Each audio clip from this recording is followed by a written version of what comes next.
தீர்ப்பில் வந்து முடிவாக நீதிமன்றம் என்ன சொல்லியிருக்காங்கன்னா 9 எதிரிகளும் குற்றவாளிகள் என்று அரசு தரப்பில் சந்தேகத்து இடம் என்று நிரூபிக்கப்பட்டதால் அவங்கள குற்றவாளிகள் என்று தீர்ப்பு வழங்கப்பட்டுள்ளது.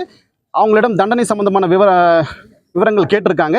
அவங்க வந்து வயது காரணமாகவும் அவங்க வந்து திருமணமாகாதவர்கள், வயதான பெற்றோர்கள் இருக்கிறார்கின்ற உடல்நிலை காரணங்களாகவும் சொல்லி லீனியன்சி கேட்டிருக்காங்க. அரசு தரப்பில் கடுமையான வாதங்கள் வைக்கப்பட்டுள்ளது. இது வந்து ஒரு அரிதான வழக்கு.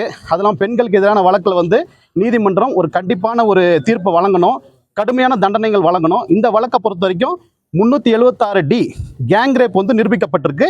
அதெல்லாம் 376 2N மீண்டும் மீண்டும் பாலியல் குற்றத்துக்கு உட்படுத்துவது இந்த 2 முக்கியமான ஒரு மேஜர் அஃபென்ஸில் வந்து கன்விக்ஷன் பண்ணியிருக்கிறாங்க. அதனால் அதோட உயர்ந்தபட்ச தண்டனை வந்து பார்த்தீங்கன்னா சாகும் வரை ஆயுள் தண்டனை. அதை அரசு தரப்பில் வந்து தெளிவாக ரொம்ப அழுத்தமாக அந்த உச்சபட்ச தண்டனை வழங்க வேண்டும் என்று நாங்கள் கோரிக்கை வச்சிருக்கிறோம். நீதிமன்றம் அதை பரிசீலனை பண்ணுவாங்க. குறைந்தபட்ச தண்டனையை அதில் வந்து 20 ஆண்டுகள் நாங்கள் உயர்பட்ச தண்டனையை வந்து வழங்க சொல்லி கேட்டிருக்கிறோம்.